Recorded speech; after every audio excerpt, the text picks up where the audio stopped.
ನಿಲುವನ್ನ ಪ್ರತಿಪಾದನೆಯನ್ನ ಮಾಡಿ ಹಂತವಾಗಿ ಸಂವಿಧಾನದ ಎಲ್ಲ ಹುದ್ದೆಗಳನ್ನು ಅಲಂಕರಿಸಿ ಶೋಷಿತ ವರ್ಗಗಳಿಗೆ ಸಂವೈಧಾನಿಕ ಶಕ್ತಿಯನ್ನು ತುಂಬುವಂತ ಪ್ರಾಮಾಣಿಕ ಪ್ರಯತ್ನವನ್ನು ಮಾಡುತ್ತಿರ್ತಕ್ಕಂಥ ನಮ್ಮ ನೆಚ್ಚಿನ ಮುಖ್ಯಮಂತ್ರಿಗಳಾದಂಥ ಸನ್ಮಾನ್ಯ ಸಿದ್ದರಾಮಯ್ಯನವರೇ, ವೇದಿಕೆ ಮೇಲೆ ಆಸೀನರಾಗಿರ್ತಕ್ಕಂಥ ನಮ್ಮ ನೆಚ್ಚಿನ ಗೃಹ ಮಂತ್ರಿಗಳು, ಬುದ್ಧ ಅಂಬೇಡ್ಕರ್ ಅವರ ಅನುಯಾಯಿಗಳಾದಂಥ ಹಿರಿಯ ಸಹೋದರರಂತ ಡಾಕ್ಟರ್ ಪರಮೇಶ್ವರ್ ಅವರೇ, ವೈಚಾರಿಕ ಅಲೆಯನ್ನ ಶೋಷಿತ ಸಮುದಾಯಗಳಲ್ಲಿ ಹುಟ್ಟು ಹಾಕಲಿಕ್ಕೆ ಮಾನವ ಸರಪಳಿಯನ್ನು ನಿರ್ಮಾಣ ಮಾಡಿ ಸದಾಕಾಲ ಯುವಕರನ್ನ ಉರಿದುಂಬಿಸುವಂತ ಇನ್ನೊಬ್ಬ ಸಹೋದರರಾದಂಥ ಲೋಕೋಪಯೋಗಿ ಸಚಿವರಾದಂಥ ಸತೀಶ್ ಜಾರಕಿಹೊಳಿ ಅವರೇ, ಶಾಸಕರುಗಳಾದಂಥ ನರೇಂದ್ರ ಸ್ವಾಮಿ ಅವರೇ, ಕೃಷ್ಣಮೂರ್ತಿ ಅವರೇ, ಯತೀಂದ್ರ ಸಿದ್ದರಾಮಯ್ಯ ಅವರೇ, ರವಿಶಂಕರ್ ಅವರೇ, ಧ್ರುವನಾರಾಯಣ ಅವರೇ, ಪುಷ್ಪ ಅಮರನಾಥ್ ಅವರೇ, ತಿರುಗಿ ನೋಡುವಂತ ಒಂದು ಮಹತ್ ಚಾರಿತ್ರಿಕವಾದಂತ ಕಾರ್ಯಕ್ರಮ. 2500 ವರ್ಷಗಳ ಹಿಂದೆ ತಮ್ಮ ಜೀವನ ಈ ದೇಶದ ಶೂದ್ರ ಸಮುದಾಯಗಳು, ಅಸ್ಪೃಶ್ಯ ಸಮುದಾಯಗಳು, ಅವರ ಸಾಂಸ್ಕೃತಿಕ ಬದುಕು, ಆಚಾರ ವಿಚಾರಗಳು, ವರ್ಣಾಶ್ರಮ ಧರ್ಮದಲ್ಲಿ ಹೇಗೆ ನಲಿಗಿ ಹೋಗಿದ್ದು ಅನ್ನುವ ಚರಿತ್ರೆಯನ್ನ ಸ್ಮರಿಸುವಂತ ಅತ್ಯಂತ ಮಹತ್ತರವಾದಂತ ಕಾರ್ಯಕ್ರಮ. 2006ನೇ ಇಸ್ವಿನಲ್ಲಿ ನಮ್ಮ ದಿವಂಗತ ನಾಯಕರಾದಂತಹ ಶ್ರೀನಿವಾಸ್ ಪ್ರಸಾದ್ ಅವರು ನಮ್ಮೆಲ್ಲರನ್ನು ಕರೆದು ಮೈಸೂರಿನ ಅಂಬೇಡ್ಕರ್ ಅಧ್ಯಯನ ಕೇಂದ್ರದಲ್ಲಿ ಎಲ್ಲ ಬುದ್ಧಿಜೀವಿಗಳನ್ನ, ದಲಿತ ಸಂಘಟನೆಗಳ ನಾಯಕರನ್ನ, ಹೋರಾಟಗಾರರನ್ನ, ಚಿಂತಕರನ್ನ ಕರೆಸಿ ಇಂಥ ಒಂದು ಕಾರ್ಯಕ್ರಮವನ್ನು ನಿರೂಪಣೆ ಮಾಡಬೇಕು ಅಂತ ಹೇಳಿ ಅತ್ಯಂತ ಸಕ್ರಿಯವಾಗಿ 2006ನೇ ಇಸ್ವಿನಲ್ಲಿ ಬುದ್ಧನೆಡೆಗೆ ಮರಳಿ ಮನೆಗೆ ಕಾರ್ಯಕ್ರಮವನ್ನು ಮಾಡಿದ್ರು. ಅದು ಎಂಥ ಸಂದರ್ಭ, ಯಾವ ಸನ್ನಿವೇಶ! ಸಿದ್ದರಾಮಯ್ಯನವರು ರಾಜಕೀಯಕ್ಕೆ, ಕುತಂತ್ರಕ್ಕೆ ಬಲಿಯಾಗಿ ರಾಜಕೀಯ ಪಕ್ಷವೊಂದು ಅವರನ್ನು ಹೊರಹಾಕಿದ ಮೇಲೆ ತನ್ನ ಶಾಸಕ ಸ್ಥಾನಕ್ಕೆ ರಾಜೀನಾಮೆ ಕೊಟ್ಟು ಬೈ ಎಲೆಕ್ಷನ್ ಸ್ಪರ್ಧೆ ಮಾಡುವಂತ ಸನ್ನಿವೇಶ. ಆ ಸನ್ನಿವೇಶ, ಅದಕ್ಕೆ ಪೂರಕವಾಗಿ ಇಂಥ ಒಂದು ಐತಿಹಾಸಿಕ ಸಮಾವೇಶವನ್ನು 2006ನೇ ಇಸ್ವಿಯಲ್ಲಿ ಸಂಘಟನೆ ಮಾಡಿದ್ವಿ. ಅಲ್ಲಿ ದೇಶಾದ್ಯಂತ ಎಲ್ಲ ಚಿಂತಕರು, ಹಿರಿಯ ನಾಯಕರೆಲ್ಲ ಭಾಗವಹಿಸಿದ್ರು. ಚುನಾವಣೆ ತುಂಬಾ ಬಿರುಸಿನಿಂದ ಇತ್ತು. ನಾವು ಏನು ಇವತ್ತು ನಮ್ಮ ಚಿಂತಕರು ಪ್ರೊಫೆಸರ್ ಕಂಚಾಲಯ್ಯ, ಅನುಪಮ, ಗುಂಡಾಕೋಟು ಚಿನ್ನಸ್ವಾಮಿ ಅವರು, ಹೀಗೆ ಅನೇಕ ಜನ ಸಾಹಿತಿಗಳು, ಚಿಂತಕರು ಇಲ್ಲಿ ನಿಮಗೆ ಸಭೆಯಲ್ಲಿ ಹೇಳಿದರು.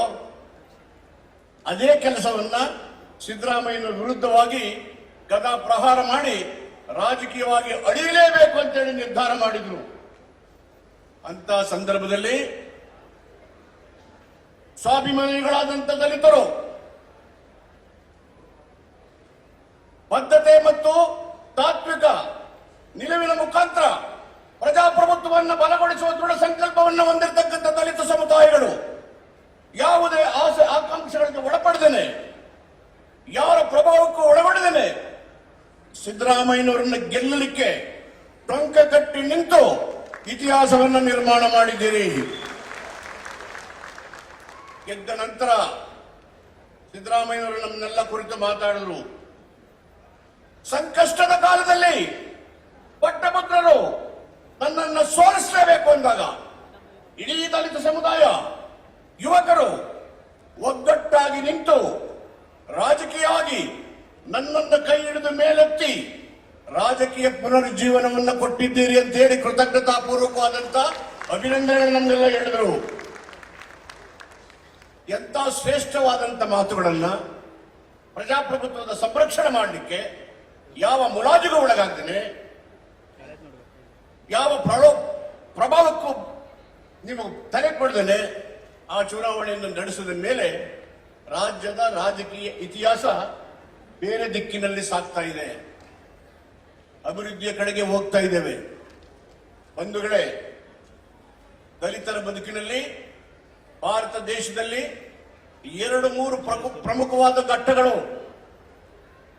1924ನೇ ಇಸ್ವಿನಲ್ಲಿ ಬಾಬಾ ಸಾಹೇಬ್ ಅಂಬೇಡ್ಕರ್ ಪುಣೆಯಲ್ಲಿ ದಲಿತರ ಸಭೆಯನ್ನು ಕರೆದರು, ಶೋಷಿತರ ಸಭೆಯನ್ನು ಕರೆದರು, ಬಹಿಷ್ಕೃತ ಹಿತಕಾರಣಿ ಸಭೆ ಅಂತೇಳಿ ಒಂದು ಸಂಘಟನೆಯನ್ನು ಕಟ್ಟಿದ್ರು.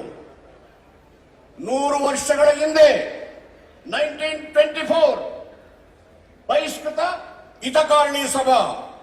ಇದರ ಉದ್ದೇಶ ಯಾವ ಜನರು ಅವಕಾಶದಿಂದ ವಂಚಿತರಾಗಿದ್ದಾರೆ, ಯಾವ ಜನರು ಶೋಷಣೆಗೆ ಒಳಗಾಗಿದ್ದಾರೆ, ಯಾವ ಜನರು ವಂಚನೆಗೆ ಒಳಗಾಗಿದ್ದಾರೆ, ಯಾವ ಜನರು ಸಾಮಾಜಿಕ ಅಸಮಾನತೆಯ ನೋವನ್ನು ಅನುಭವಿಸಿದ್ದಾರೆ, ನಾವೆಲ್ಲರೂ ಒಗ್ಗಟ್ಟಾಗಿ ಶೂದ್ರ ಶಕ್ತಿಗಳು ಸಂಘಟನಾತ್ಮಕ ಹೋರಾಟಗಳ ಮೂಲಕ ದ್ವಿಜಶಕ್ತಿಯನ್ನು ಸೋಲಿಸುವಂತ, ಶೂದ್ರ ಶಕ್ತಿಯನ್ನು ಬಲಪಡಿಸುವಂತ ಈ ಸಂಘಟನೆ ರಾಷ್ಟ್ರ ವ್ಯಾಪ್ತಿಯಲ್ಲಿ ಕೆಲಸ ಮಾಡಬೇಕು ಅಂತ ಹೇಳಿ ಆ ಸಂಘಟನೆಯನ್ನು ಕಟ್ಟಿ ನಮಗೆ ಸ್ಲೋಗನ್ ಕೊಟ್ಟಿದ್ದಾರೆ.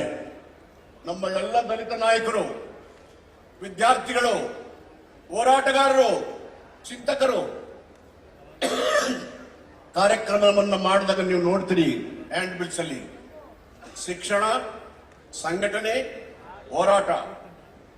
ಶಿಕ್ಷಣ, ಸಂಘಟನೆ, ಹೋರಾಟವನ್ನ 1924ನೇ ಇಸ್ವಿನಲ್ಲಿ ಬಾಬಾ ಸಾಹೇಬ್ ಅಂಬೇಡ್ಕರ್ ನಮ್ಮ ಕೈ ಕೊಟ್ಟಿದ್ದಾರೆ. ಅದರ ಉದ್ದೇಶ ನಿಮಗೆಲ್ಲ ಗೊತ್ತಾಗಿದೆ.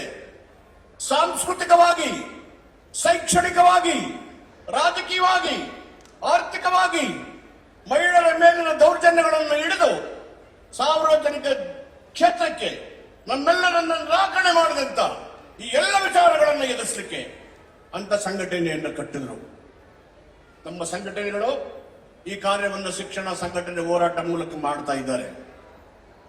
ಇದು ವಾದ 1 ವರ್ಷದಲ್ಲಿ 1925 RSS ಹುಟ್ಟುತ್ತೆ, ರಾಷ್ಟ್ರೀಯ ಸ್ವಯಂ ಸೇವಾ ಸಂಘ.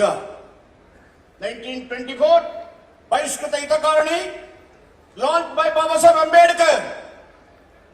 1925 RSS ಹುಟ್ಟುತ್ತೆ. ಅದರ ಉದ್ದೇಶ ಶ್ರೇಣೀಕೃತ ಬದುಕನ್ನು ಜೀವಂತವಾಗಿಡೋದು, ವರ್ಣಾಶ್ರಮ ಧರ್ಮವನ್ನು ಜೀವಂತವಾಗಿಡೋದು. ಏನು ವರ್ಣಾಶ್ರಮ ಧರ್ಮ? ಬ್ರಾಹ್ಮಣ, ಕ್ಷತ್ರಿಯ, ವೈಶ್ಯ, ಶೂದ್ರ ನಾವೆಲ್ಲಿದ್ದೀವಿ ಆ ಗುಂಪಲ್ಲೇ ಇಲ್ಲ. ಪಂಚಮರನ್ನಾಗಿ ನಮ್ಮ ಆಚೆ ಇಟ್ಟಿದ್ದಾರೆ. ಪಂಚಮರಾಗಿ ಈ 4 ವಿಭಾಗಗಳಿಂದ ನಮ್ಮನ್ನ ದೂರ ಇಟ್ಟಿದ್ದಾರೆ. ಇನ್ನೂ ನಮ್ಮಲ್ಲಿ ಸೇರಿಲ್ಲ. ಬಾಬಾ ಸಾಹೇಬ್ ಅಂಬೇಡ್ಕರ್ ಅವರು ನಮ್ಮ ವಿಮೋಚನೆಗಾಗಿ ತನ್ನ ಬದುಕನ್ನೇ ಮುಡುಪಾಗಿಟ್ರು. ಎಂತ ಕಷ್ಟ, ದುಡ್ಡಿಲ್ಲ, ಅವಮಾನ, ಯಾರ ಮೇಲೂ ದ್ವೇಷ ಮಾಡಲಿಲ್ಲ, ಹಿಂಸೆಯನ್ನು ಪ್ರಚೋದನೆ ಮಾಡಲಿಲ್ಲ, ಕಾನೂನನ್ನು ಕೈಗೆತ್ತಿಕೊಳ್ಳಲಿಲ್ಲ. ತನ್ನ ವಿದ್ಯಾರ್ಥಿಯ ಮುಖಾಂತರ ಎಲ್ಲ ಸವಾಲುಗಳನ್ನ ತನ್ನ ಬುದ್ಧಿಶಕ್ತಿಯ ಮೂಲಕ ಎದುರಿಸಿ ಪ್ರಪಂಚದಲ್ಲೇ ಶ್ರೇಷ್ಠವಾದಂತಹ ಸಂವಿಧಾನವನ್ನು ಕೊಟ್ಟಿದ್ದಾರೆ. ಈ ಮಾತನ್ನ ಬರಾಕ್ ಒಬಾಮಾ ಅಧ್ಯಕ್ಷ ಅಮೆರಿಕದವರು ಬಂದು ಪಾರ್ಲಿಮೆಂಟ್ನ 2 ಸದನಗಳಲ್ಲಿ ಹೇಳ್ತಾರೆ, ಬಾಬಾ ಸಾಹೇಬ್ ಅಂಬೇಡ್ಕರ್ ಅವರು ದಲಿತರಾಗಿ ಹುಟ್ಟಿದ್ರು. ಆಳವಾದ ಅಧ್ಯಯನ ಮತ್ತು ಪರಿಶ್ರಮದಿಂದ ಕಠಿಣವಾದಂತಹ ವಿದ್ಯಾರ್ಜನೆಯನ್ನು ಮಾಡಿ ಭಾರತ ದೇಶದ 140 ಕೋಟಿ ಜನರ ಹಕ್ಕನ್ನು ರಕ್ಷಣೆ ಮಾಡುವ ಶ್ರೇಷ್ಠ ಸಂವಿಧಾನ ಕೊಟ್ಟಿದ್ದಾರೆ ಅಂತ ಹೇಳ್ತಾರೆ ಒಬಾಮಾ.